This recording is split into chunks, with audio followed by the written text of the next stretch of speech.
Jani Jackson, develop your team. Make the relationships and connections strong and lasting. Subtitled, Make the Time Investment Upfront. Episode 4, All Mavens Branded Podcast. Make that investment upfront, whether it's in this virtual world or when we get back to being in person. But be willing to make that investment in time upfront to build the relationships, make the connections strong, so that everything else that you do goes more smoothly and you get a huge payoff till the end of time because of that investment you made in the team upfront. Welcome, Jani Jackson. I'm so happy to have this conversation with you. I've been wanting to have it for a very long time. Well, thank you. I am really excited to be here and get to have this conversation with you. Yeah. Is this your first podcast? This is my first podcast. Oh my gosh, it may not be your last. Maybe not. We'll see. Yeah. So Jani and I know each other from the Carlsbad, California Chamber of Commerce. And, I've been involved for several years, probably a couple to several years. And you've been involved how long? 5 years. 5 years. Yeah. So just bouncing around the chamber and stuff, I kept checking you out from a distance in terms of who is she, because I'm always looking for people that are real and authentic in themselves, and you've always come across that way. And I think anybody that knows you at the chamber would totally agree. Well, thank you. I appreciate that. And your business is Develop Your Team. So, you want to say a little bit about that? Yeah. So I started Develop Your Team actually right around the time that I joined the Chamber of Commerce. And essentially what I did was I took all the things that I learned all my whole life working in a corporate environment and leading many, many teams in a variety of settings. I took all of that and plus the things that I've learned about using experiential learning to accelerate the team development process. And I pulled all of that together into this consulting and training business. And so I consult with organizations on how they can help people work together more effectively to achieve their goals at a high level. And then I also offer trainings in a variety of things, trainings in practical things like how to have more effective meetings or how to use email productively. And then in addition to that, I will do just all out team building, go to the beach for a half a day and do a series of activities that still focus on something that the organization is dealing with or struggling with, whether it's communication or building trust or problem solving. Everything's customized to focus on the needs of that specific organization. Mm-hmm. And so when we do team building, there's not only the activities, but also the discussion and the processing afterwards so that people can take what they learned in the activity and apply it back in their real world setting. And then I'm imagining you might do some follow-up from there too. Yeah, definitely. There's opportunities for coaching and ongoing. I mean, really, in a team development situation, mm-hmm. and oftentimes organizations will go out, they'll do this fun thing for a day, and that's it. And maybe they talk about it, maybe they don't, and they have a really good time, and it's valuable. What is more valuable is to do that fun day with intentionality and then continually follow up over whether it's quarterly or twice a year or even annually, but come back and do more so that they continually build on that foundation that they laid when Yeah. they went out and had that team building event. Yeah. So, without giving up any names or anything, can you give me an example of a recent or not so recent example of a team that you worked with, and maybe identify maybe what the issues were or what was kind of on top for them that was identified where you were actually able to apply, your strategies and that sort of Mm-hmm. thing? Sure. So one of them, this one's a really fun one because they had very clear and dramatic results. So Mm-hmm. this was an insurance agency. So it was a small group of 5 people. The challenge was that they had tried and tried and tried and weren't able to meet their sales targets for Mm. in one of their particular categories. And so with that group, we put together a plan really based on exactly what was it that they were experiencing. So I sat down with the leader of the group, got some concrete examples, and got a clarity on what it was that they were trying to achieve. And Mm-hmm. so for them, we just had a few sessions together, but we did this early in the year and incorporated team building activities, we did some activities to get at what the individual strengths were, and then also some practice and discussions around the specific issues that they were facing. And so we had just a few sessions, and then they worked in between on that and built out their plan. So the great success story out of it is that by August, they had achieved all of their sales goals for that Oh, year. that's And wonderful. yeah, and so then by the end of they kept going, and by the end of the year, they called it a banner year and went Yeah. back to that work that we had done in the beginning of the year. That was what they pointed to that gave them those results at the end of the year. So there was a big shift. Big shift. And how Yeah. many people were involved? Just 5. Just It 5. was their whole office, but Yeah. it Yeah. was, yeah, just 5. Yeah, it's good. So, tell me if I have this wrong, but facilitation, obviously, there may be some mediation going on.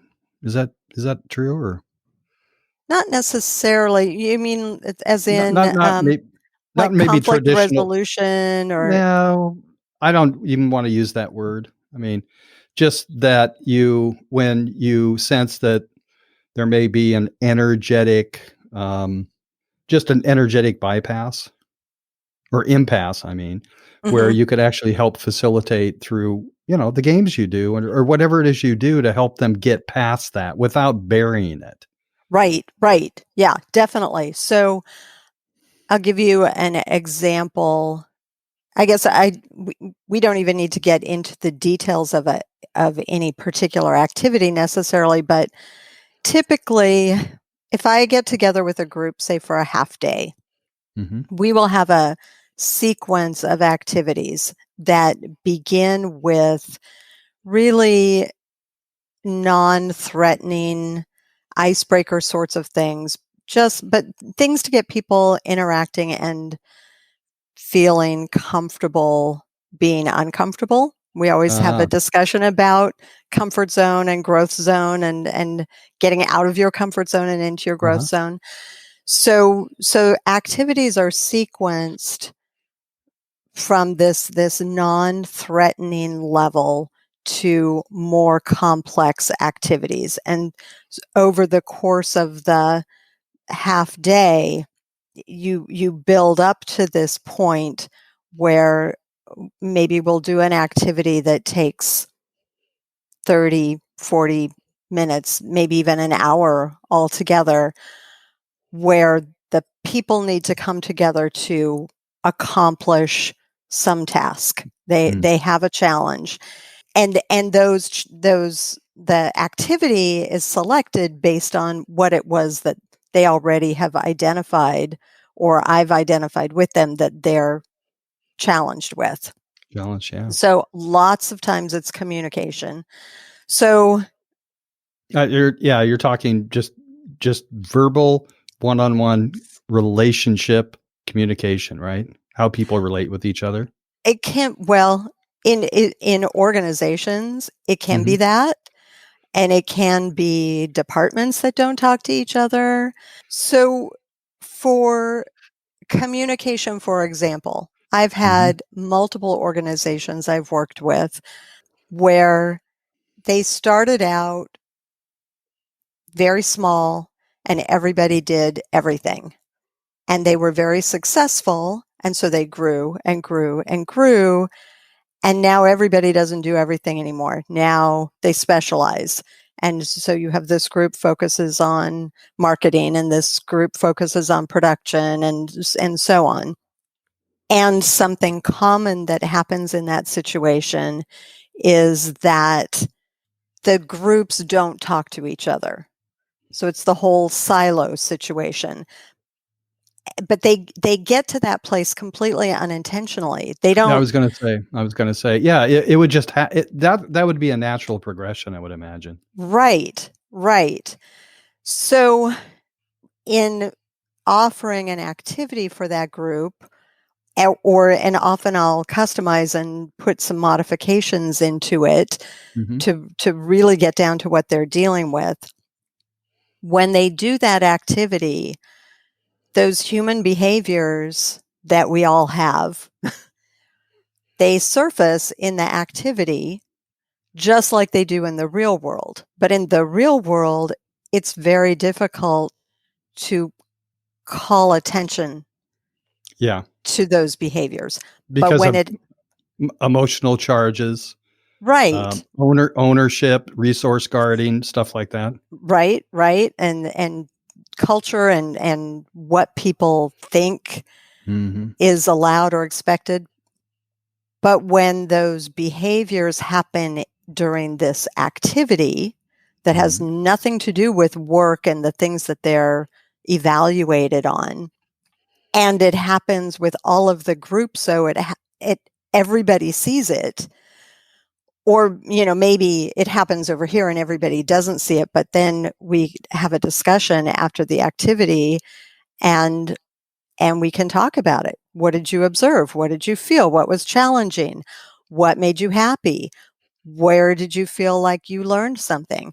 Excellent. And then as a facilitator, I'm really watching for those things too, so that I can bring up, hey, I noticed, Joe, that you were trying to make a suggestion and nobody was responding to you.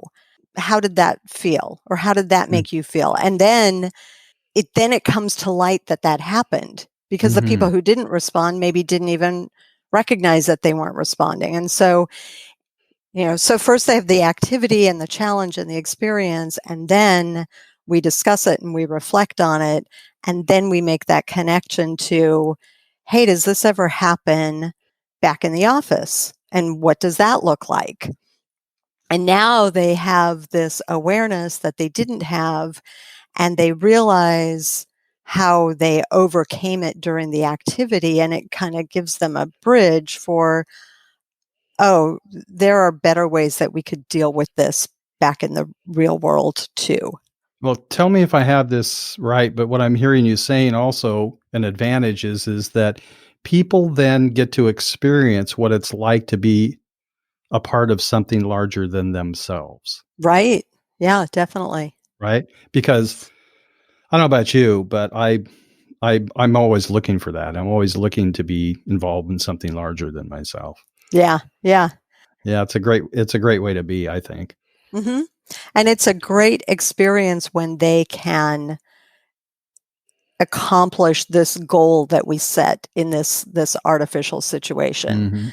And oftentimes there will be a task to accomplish, and they do that task, but then they get the opportunity to do it again, and maybe multiple times. It's, okay, you did that and it took you 15 minutes to accomplish this. Do you think that you could do it faster? And they always say, oh yeah, we could do it faster. And they're all excited about it and they can't wait. And they do it again and they apply stuff they learned the first time and they do it faster. And so that's another great opportunity to talk about how they applied what they learned. And then people in general, we're just competitive beings, because if I give them, say, a third time, can you do it even faster? Then that's when people start asking me, well, what's the fastest anybody's ever done this? Because they want to be the best. Yeah. That's fun. So I have a question, because Jani often has facilitated a couple games at the Carlsbad Chambers Coffee Connection. Right. So it's like you're throwing something around, and you don't have to explain the games, but I can. Yeah, go ahead. Okay. Yeah, go ahead. We're just having coffee and playing a game. So go ahead. Yeah. And so the activities that I pick for something like Coffee Connection, it goes back to the purpose of why are we getting together and what are we trying to accomplish here. And Coffee Connection at the Chamber is all about building relationships. And so I choose activities that are really geared toward helping people get to know each other a little bit better, and do it in a different way so that it's not the standard conversation that we get used to having in a networking setting. Yeah. What do you do? Right. I can't stand that question, if you want to know the truth. Not because I don't know how to answer it, but it's like it's non-relational. Yeah. I do all kinds of things. So with something like Coffee Connection, we always start with a name game. And the reason is because that's really the start of building your relationship with somebody, is learning their name and being able to call them by name. And so one of the things that I really love about those activities, particularly the one where we throw things, the name juggle, that is what it's called. With that, it also gives us the opportunity to talk about how everybody forgets people's names. It's hard for everybody. It seems like it's easy for some people. And I would say that for those people, it seems easy because they work really, really hard at it. And, maybe there are a handful of people in the world who don't have to work at it, but 99% of us do. And so just creating that environment where it's safe to make a mistake about people's names, and it's safe to show that you don't remember everyone's name, and at the same time you get practice so that you can learn them better. So we start there, and then great. There's always some other activities to get to know people. I know, and what I like about it is those of us that don't remember names very well, we're all outed, essentially. Right. Yeah. We're all outed, and it's just like you realize, oh, I'm not alone in this, and I don't have to feel bad about it, And then I always have a tendency to revert to, Jani, I may not remember your name, but I will never forget that face. And it's true. I'm highly visual that way. Yeah. When I was doing NLP studies years ago, they taught a strategy to remember names, and it's all based on people that are really good spellers all have the same strategy. which And is what's that? well, it's off the NLP model. So if you're wired straight, some people are reversed. Like you're looking at me and you ask me a question, and if I look up to my left, that's your right, then good spellers will go up there and see it spelled out, and then they'll come down to the opposite lower and get a feeling for it. Is that right? And if they don't get that good feeling, and this happens like that, then they go back up and respell it, go back down, got it, and then a spelling bee would basically talk about it. Really, really excellent spellers. I'd say about 99% of them have that strategy where they visually see it, and then they feel it, and then they got it. Yeah. So anyway, I'm sure there's many other So the other question I had regarding the coffee connection and stuff is that you've been around long enough to know that of the dynamics of the group of, let's say, business resource committee, so that when you're at Coffee Connection and some of those BRC people show up and stuff, I'm sure you keep it silent if you do, but are you aware of a certain dynamic that's going on in these Coffee Connections? And do you see the group that consistently shows up? I think it's the third Friday is what we had. Yeah, it's the third Friday. Third Friday. Do you see change? Do you see evolution based on just doing that short piece you do every third Friday? That's an interesting question. So my experience with Coffee Connection is that there is a lot of variation about who shows up. So some people do show up on a regular basis, and then there's always a lot of variety. So I don't know that I can really answer that question as it pertains to the people who come to Coffee Connection.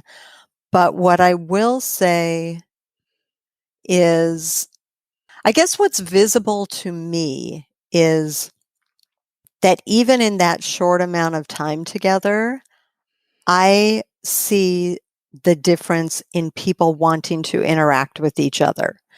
So when I have gone to events like Coffee Connection in the past, where it's a more traditional networking situation, or even more facilitated conversation, but not the games, what I've seen is that the event ends and people leave.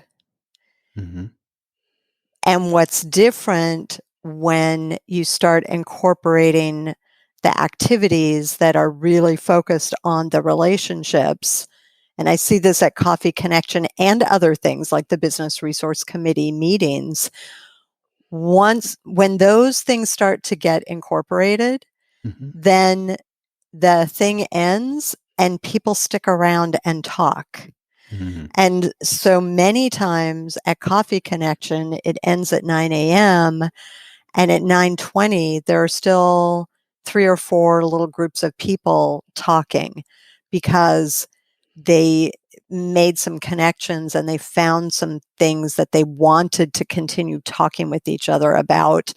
And so they stay. And I've had feedback also from people who now consider themselves good friends who met at Coffee Connection. Yeah. And it all started from having those interactions. Yeah. And grew from there. Yeah. Well, I'm going to bring something into the conversation, given that we're in the middle of a pandemic. And you maybe have heard me say this before, but I have these aha moments. What can I say? Is that connection and relationship is the vaccine against isolation. So I think that can be definitely taken into Coffee Connection or anything else, which is you may be present in a group, or I should say, you physically may be present in a group, but you still may be feeling isolated. So it's like the great thing you're doing with Coffee Connection in your work is that you're helping people make that connection and relationship. So I just want to give it up for you because I feel it deeply. I mean, I just do, Jani. Oh, thank you. I can tell your work's really, really valuable, you know. And then I had another thing. You know, here's the thing. It's like knowing what you've already said about how you work with groups and stuff is that it seems like, and tell me if I'm wrong about this, but a lot of the work is you coming into the picture after the fact, so to speak, after this company has grown and people have kind of sequestered themselves off, and you come back to bring it back together. So does anybody bring you in, or do you have a way to actually be proactive? So in other words, let's say let's say I started a business and all of a sudden I started growing. But before I got to that place, it'd be really useful to bring you in. Yeah, it would. Yeah, I'm serious. I'm Yeah, serious.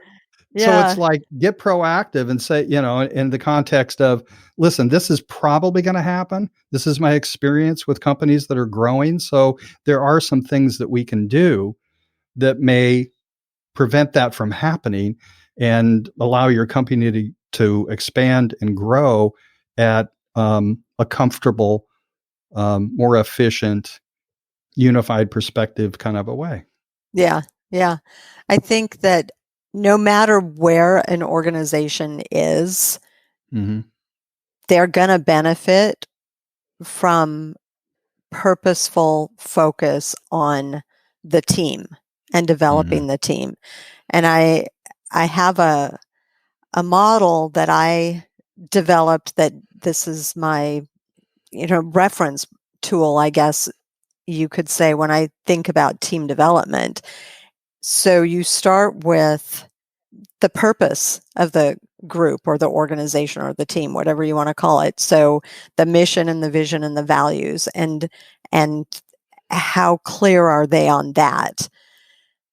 That's the first layer of the foundation. And then the next layer is building trust. And that the relationship building is a big part of building trust. And from there, they get to, can they have open communication? That if they are able to do that, then they're going to be able to have healthy conflict and commitment toward their goals and toward each other. And to what extent now are they incorporating their strengths and pulling all of these things together to achieve their highest level of performance? And then it's kind of a cycle too. So, one of the things that happens with teams is that they're dynamic. They're always changing.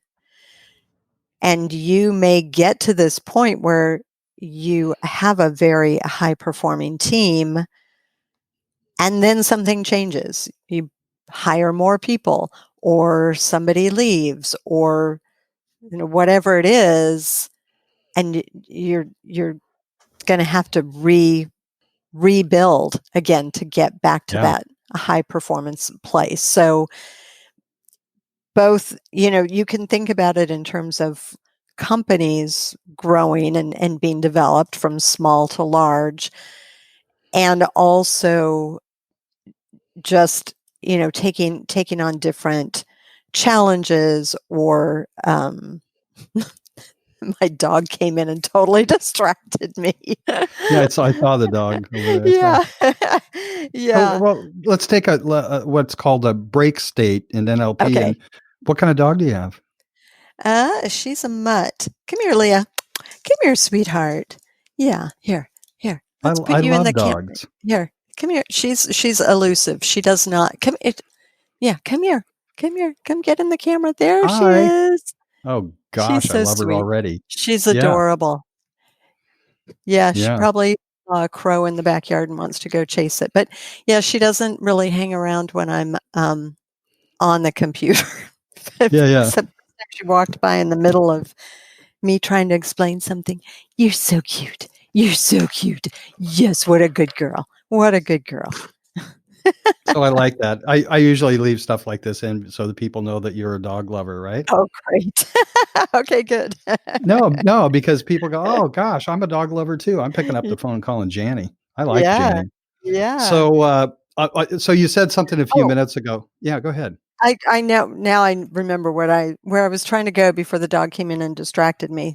So whether it's an organization growing in size or, even if it's, you know, they're performing well, there's always another level. No matter how well your team is performing, there's room to do more. So Mhm. focusing on the team development, and growth, it doesn't have to be for a group that's struggling. It's also effective for groups that are already effective. Mhm. And then it's okay, how can you take this even higher to another level? Nice. You said something a few minutes ago I wanna actually circle back on, Mhm. which was the notion of healthy conflict. Mhm. Yeah, you used that word, and I wasn't gonna stop you, but can you talk a little bit about what that looks like or what it Yeah, is? yeah. So there's always conflict Mhm. between people. And there's a book that I read called Conflict Without Casualties. Mhm. I've heard of And it. yeah, it's great. But he talks about conflict being any time what I have is not what I want. And so when you have people, I mean, we don't all want the same thing all the time. And Mhm. even when we want the same thing, we want it differently. Oh, sure. So Yeah. there's always conflict. So another reference for this that's really useful is The Five Dysfunctions of a Team by Okay. Lencioni. And so in the five dysfunctions of the team, what they talk about is the first dysfunction is absence of trust. And if you don't have trust, then you're not going to communicate well, and you're going to have a fear of conflict. And so the idea about healthy conflict is that instead of being afraid to have conflict and to disagree, but to create that foundation of trust and open communication so that we can bring things up when we disagree and it's And feel safe. safe doing it, right? Yep, it's a psychologically safe environment, and so I know that if I have identified something that's going wrong or a problem or a disagreement, that I can bring it up and I'm not going to get fired or nobody's going to bite my head off for voicing something that's not right. Safe Yep. conflict. Yep. Yeah. No, that's a really good one. It's a really good one. So what would you say are the, top 3 challenges? You've already talked a little bit about this, but the top 3 challenges that you see organizations going through that you consistently see in your work. You've already Mhm. mentioned, the company's growing and departments are created and people are isolated essentially and don't have communication, but just the top 3. Mhm. And along with that, you could maybe even think about, who your quote unquote ideal client might be. Mhm. So the top things that I see are trust is a huge one. Mhm. And that is getting to a place where so trust is it permeates everything, right? So it's peer to Yeah. peer and it's within different levels, and that goes back to creating that environment too where people feel confident in what their leaders are telling them and that they're going to be treated fairly and that they can speak up, and building relationships is a huge piece of that. So that's one area. And then communication and the way we talked about it before, but really there's a lot of things that fall into the communication umbrella, even using your email effectively. And Oh, how do yeah. you do that so that you don't waste time with it, and also that you can communicate what you need to appropriately, that you're using the Mhm. tool for the right thing? So give us an example, and I'll tell you why. Everybody uses email, right? Mhm. So, I Yeah. mean, my experience is when I get an email and it's like a page long, sorry, it's not gonna be read. Mhm. Yeah, well, and that's part of what we talk about with that is how do you structure your email so that the most important thing is first. And so you want it to be succinct to begin with, so that it's not this lengthy thing that somebody's not going to have time to read, but you also want to make it easy for the recipient to quickly see what is needed from them. One of the things that I tell people in that training is that your goal is to make it easy for the Yep. person to give you what you want. Yep. And the more people can start thinking about, oh, this is going to help me, Yeah. then the more likely they are to do it. Yeah. My number one problem with email is when people embed 2 or 3 topics in the same email. Hmm. Yeah. I know the last one at the bottom of the page is the one that's gonna be, quote, unquote, "acted on." The other 2 are gone. Yeah. So, even though it may appear to be more work, what I do and suggest people do is 1 email for 1 topic and keep it Yeah. short. The other reason for that's a good practice is because then your subject line can be clear. Mhm. Clearly represent what's in the email. And if you have 2 or 3 topics, Mhm. it's hard for people to find it if they're, if they need to refer back to it later. And that's also true for website communication. I've learned a lot from Mary Kravitz. I Yeah. don't know how much. Oh, yeah. Like Mary says, well, I'll just say, she says, "Your problem, Mr. Beethan, is that you know too damn much." And it kind of is true. So I've been just narrow, narrow, narrow, narrow, narrow. Take that off. And she says it confuses people. People don't really know what you're about. Yeah. Yeah, that's true. Yeah, she's been That's great. true. So, were there other things you wanted to mention? Oh, well, I was just going to say another area that's really helpful for organizations. I've found it to be helpful is about having more effective meetings, Mm, because people have meetings. So, some organizations, they tell me that they spend 60% of their time in meetings.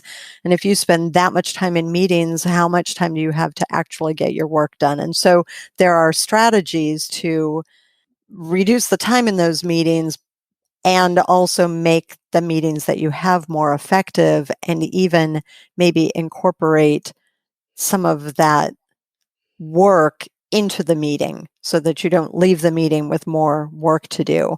that's a great tip. Yeah. And then also, all of these things apply in the virtual world too. Mm, And so, yeah, especially with meetings. 'Cause yeah. nowadays, like right now, people spending a lot of time on Zoom, seems like, or Yep. some other platform.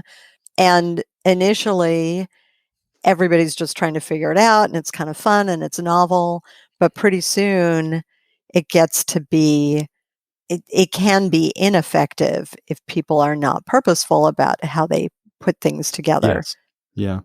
One thing that, not for all meetings, but most meetings, what drives me crazy is no agenda. Hmm. Yeah. So it's like I have a client and it's just there's a weekly meeting and it's just hard to have an agenda with them. So it's like you're asking me to give an opinion on something that requires thought. So I'll be back in like, I don't know, a day Hmm.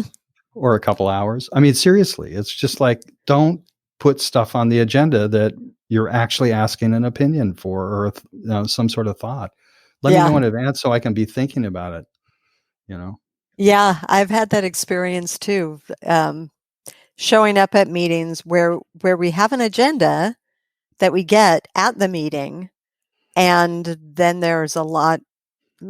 I find things on the agenda where I think, oh, if I'd known about this before, I could have researched it or Yeah. thought about it, or Yep. yeah, and that's why lots of times you have a meeting and then you have to have another meeting because there was no agenda. There was not enough communication for people to be actually prepared for the first meeting.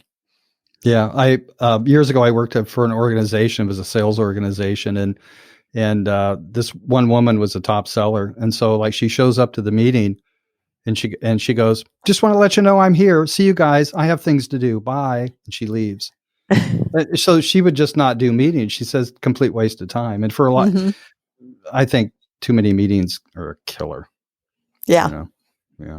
Yeah. Yeah. Even before I knew about experiential learning or a lot of things I've learned early in my career, I was of the opinion that meetings are inherently boring.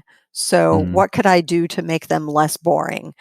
And I worked really hard at that and found all kinds of ways, including icebreakers and with claims operation where people had company cars that they were supposed to go to the car wash every couple of weeks and get their car washed, but no one liked to do it because it was time consuming and they had other things they needed to be doing. One time they showed up for the meeting and I had arranged for the mobile car wash service to come. And Good I for you. said, "Give me your keys." And Yeah. while they had the meeting, they got their car washed. And when they were done, they went out to a clean car. And You're they resourceful.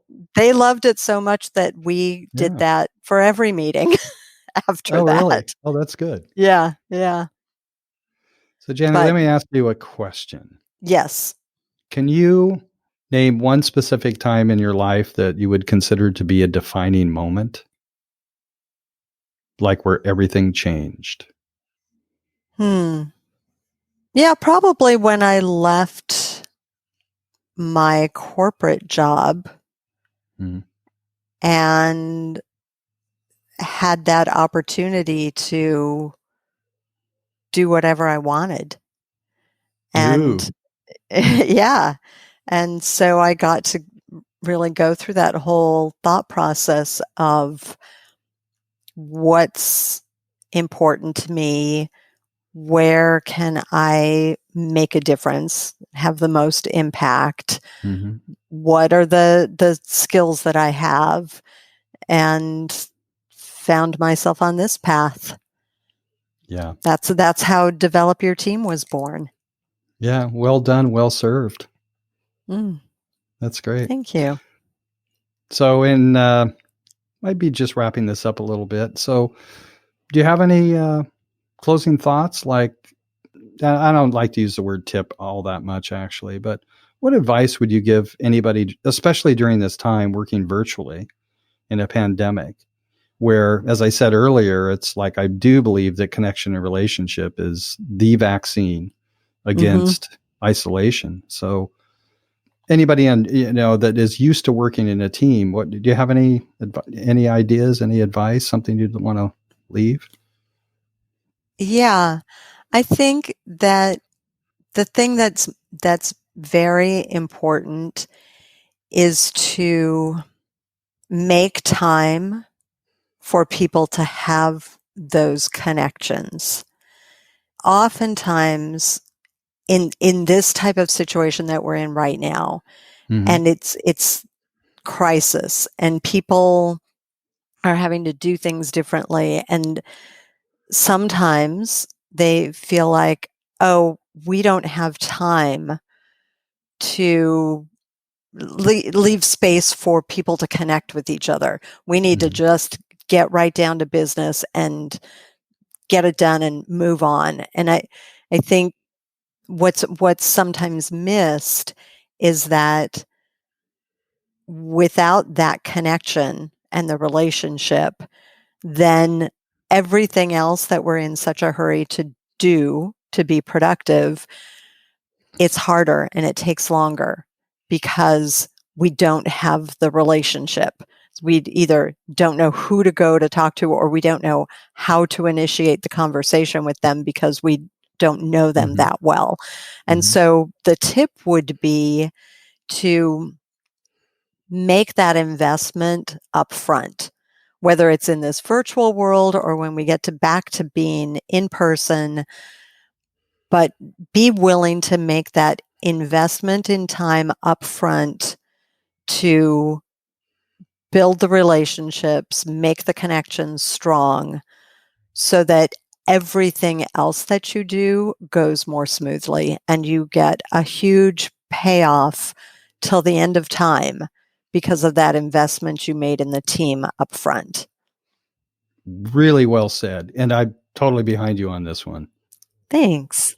Yeah, no, it's awesome. So what is going to be the best way for people to get in touch with you? And before you say that, I think I know what it is, like visit the website.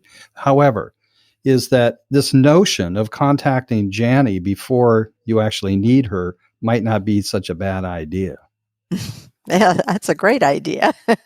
Yeah, no, seriously. It's like, and it probably wouldn't take that long. I mean, it would be probably not a great investment, not as much as if you're trying to rebuild a car, right? Right. It goes back to make that investment early on so that you have the payoff later on. That applies in so many situations. But yes, newer growing companies earlier in their growth stage, this is a great time to really solidify the team and learn what people's strengths are, and so that they can maximize their talents to move things forward. So yes, you can find me on my website, www.developyourteam.com. You can also find me on LinkedIn, Jani Jackson. Email me at jani@developyourteam.com. Okay. You could call me, 760-652-5060. Nice. And if you're a chamber member, you'll see her where at the chamber, Jani? Oh, you'll see me lots of places at the chamber. You'll see me at First Friday Breakfast, Business Resource Committee, Education Committee, Ambassador Committee, sometimes Membership Committee, Military Affairs Committee, Happy Hour. Yeah. So I'm getting you actually like meetings, and because it's about relationship. That's right. Yeah. And it's about learning. For me, a lot of things I get involved in because I'm interested in what they're doing and I want to learn more. If you really enjoyed this interview, please tell somebody about it. Most people don't understand, but people find out about podcasts very much like they find out about good movies. They simply tell a friend. So you can find us actually on Apple Podcasts, Google Podcasts, Spotify, and anywhere else you find your podcasts. So Jani, thanks for being here. It really means a lot to me. I really, really, really appreciate it. Well, you're very welcome. Thanks for having me. This was fun. Did you have a good time on your first podcast? I did. Good. I mean, what else would you say? That's right. All right. Until next time, everyone, we'll see you later. This is Branded, the podcast. You can actually get to us at allmaven.agency/branded.